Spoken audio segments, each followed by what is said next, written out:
Zippity-doo-dah, zippity-yay. My, oh my, what a wonderful day. Plenty of sunshine heading my way. Zippity-doo-dah, zippity-yay. Mr. Bluebird on my shoulder. It's the truth, it's actual. Everything is satisfactual. Zippity-doo-dah, zippity-yay. Wonderful feeling this way. Well, there we go, zippity-doo-dah, and it is a wonderful day. And even here in Saskatchewan, where we have 5 to 6 months of winter every year, believe it or not, of all the provinces and territories in Canada, we get the most sunshine hours per year. So sometimes when it's minus 30 outside and snow on the ground, it's blue skies and sunshine anyway. And today is shaping up that way. But what are we going to do today? Today we are going to actually do a recipe we've done before, but we're going to modify it. How many of you, my age, I'm 65, heading on to 66, remember pineapple upside down cakes? Remember your mom would take the glass casserole and she'd put pineapple rings in the bottom and usually maraschino cherries in the center, or candied cherries in the center of each pineapple ring, and some other stuff, and then she would put the cake on top. We're going to do kind of a take on that today. Now, earlier in the year, they had a really good sale on bags of apples. I don't usually buy my apples by the bag. I like to pick them out because I usually eat them as apples, just raw, right? But for apple pie fillings and apple crumbles and that, quite often when they have those bags of apples on sale, I'll buy a bag or two and slice them, peel them, core them, and prepare them ready to go in pies. So what's in here is some cinnamon, brown sugar Splenda, and you have to remember brown sugar Splenda is far sweeter than regular brown sugar. So if you use brown sugar Splenda, make sure you follow the guide. I think it's like if it calls for 2 cups of brown sugar, you use about a half a cup of brown sugar Splenda. But anyway, these are all ready to go. And what we're going to do today is we're going to make an apple upside down cake using apple pie filling, homemade here. You can use canned apple pie filling if you want. And a French coffee cake recipe. Now, if that sounds familiar, you're right. We actually did make a French coffee cake last year, I believe it was. Can't remember the exact date, but we're going to do it again with a slight twist. So first thing we're going to do is we're going to empty our apple pie filling into our greased or buttered, whatever you want to call it. I use margarine, 9x9 casserole dish, and just settle them down there. We'll grab a fork here. Just want to make sure they're spread pretty evenly over the bottom. So now, if you want to try it with pineapple, you feel free to do so. Put pineapple rings in the bottom, and you can either do it with or without the cherries. But there we go. Today we're doing it with apples. So we've got that ready to go. Grab a spoon rest here for my dirty fork. Now, in a separate bowl, you're going to want 2 cups of all-purpose flour. Now, again, this is one of those recipes you can go with sugar, Splenda, stevia. Today I'm using stevia. If you're not into artificial sweeteners, by all means use sugar. You want 3/4 of a cup of sugar, Splenda, or stevia. I'm using stevia. You're going to want 1 teaspoon of cinnamon. You want 1 teaspoon of baking powder. I always emphasize that, not baking soda, unless you really want to pucker up. And a 1/2 teaspoon of salt. Now that's your dry ingredients. That's the oven telling me it's ready. You can preheat your oven to 350 degrees. Now you want to whisk all your dry ingredients together. Now if you prefer to use a sift, if you're somewhere where you need to sift your flour anyway, you can actually sift your ingredients together. But our flour here in Canada is so fine, I can't remember the last time I used my flour sifter. Poor things gather in dust somewhere. But anyway, whisk your dry ingredients together.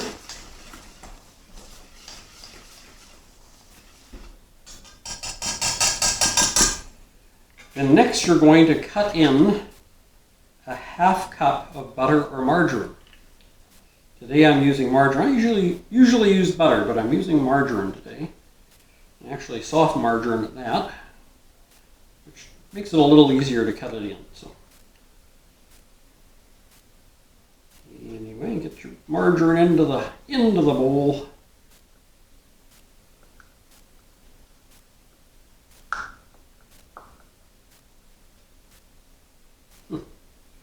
Being stubborn today. There we go. And then you can use your pastry cutter. If you don't have one, you should have one. No kitchen should be without a pastry cutter. And you can buy a good quality one. There's places online, on Amazon, eBay, wherever. Or I think even in the dollar store you can pick up a cheap one. Depending how often you use it, you may want a good quality one or something that will get you by. Anyway, you just want to cut your margarine or butter.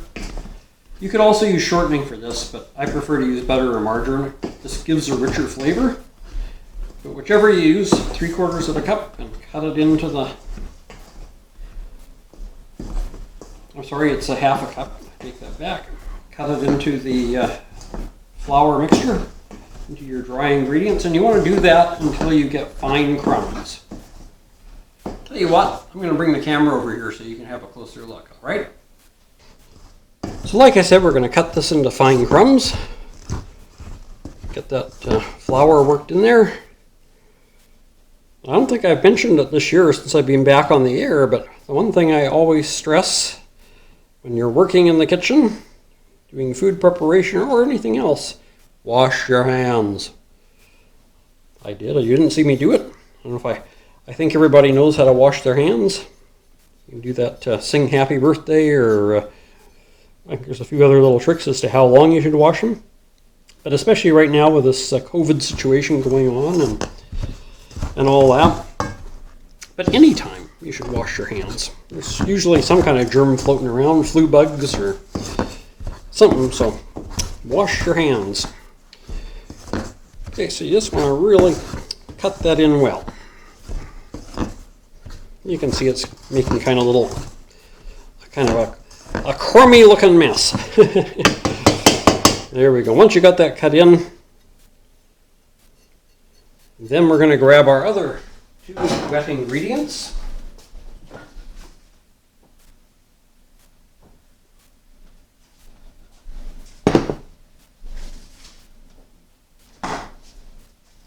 This is why I didn't get rid of my fork. You want 2 eggs beaten.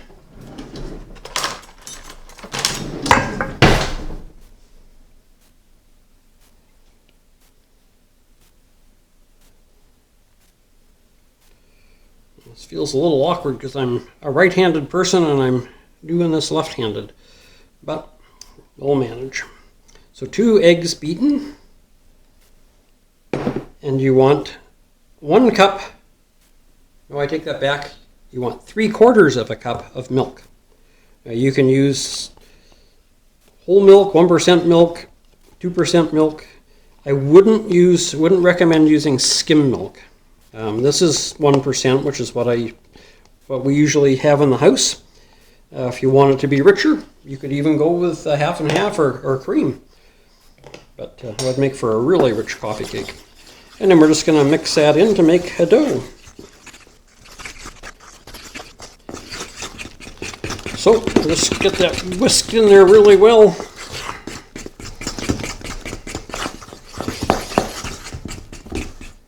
Now, if you prefer to not use the Armstrong method, you can certainly use your mix master or your hand mixer. But you just want to really get that mixed up. Try and get all the little lumps out of it if you can.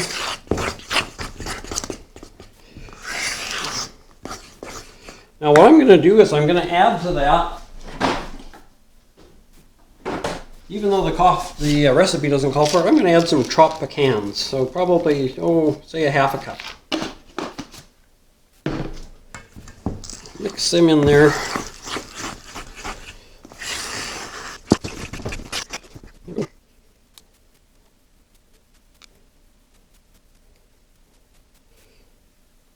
And when you get to that point, that's probably as good as you can do. Then that's a good time to taste test it.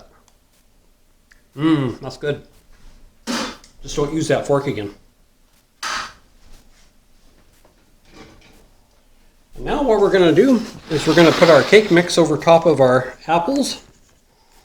Try and do this so you can see. Not much point having the camera down here if I block it, is there?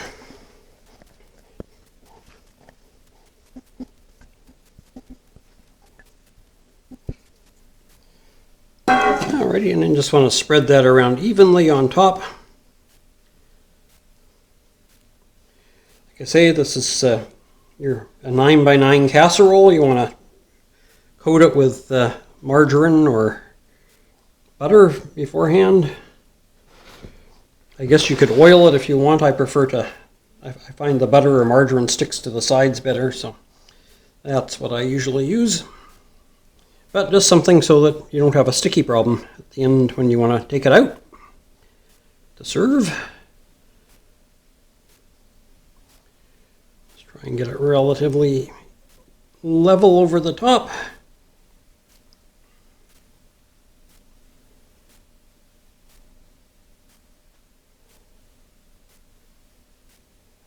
And there we go.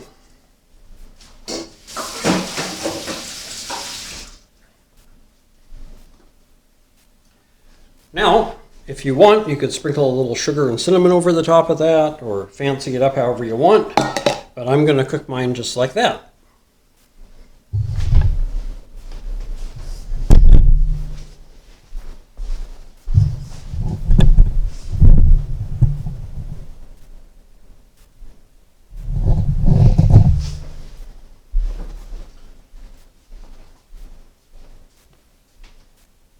So our oven's preheated to 350. Our apples and cake are ready to go in. Now one thing I'm going to do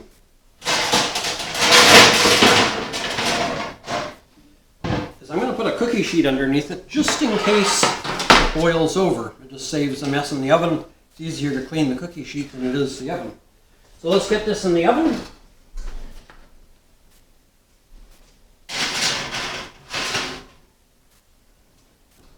And it's going to bake for 30 minutes, so let's set our timer. And there we go. It's cooking, and we'll come back and see how it turns out.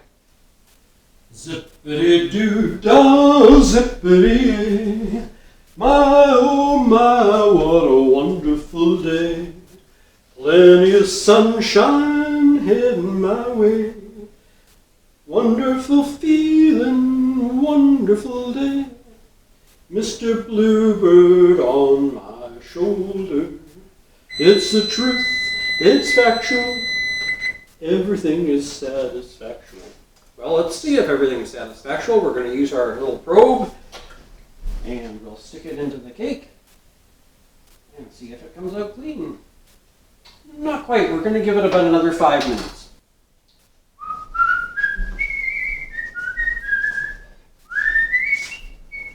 Well, 5 minutes is almost up. Let's have a look, see if it's ready to go.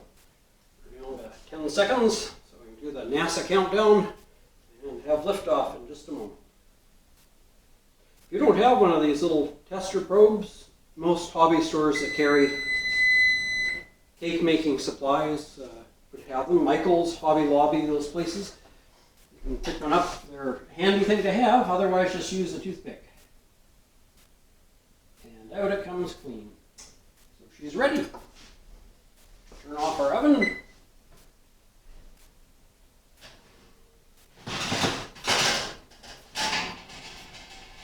Bring it right up here.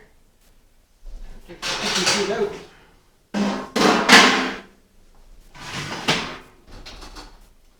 There we go. Oh, does that look good? I'll get a close-up of that. I think I'm going to serve some of this up. Now, if you want to decorate the top, you can, but remember this is intended to be served upside down. So you don't really need to decorate the top because this is going to become the bottom. Now this is really good. Serve it, give it about 10 minutes to cool down so people don't burn their mouths.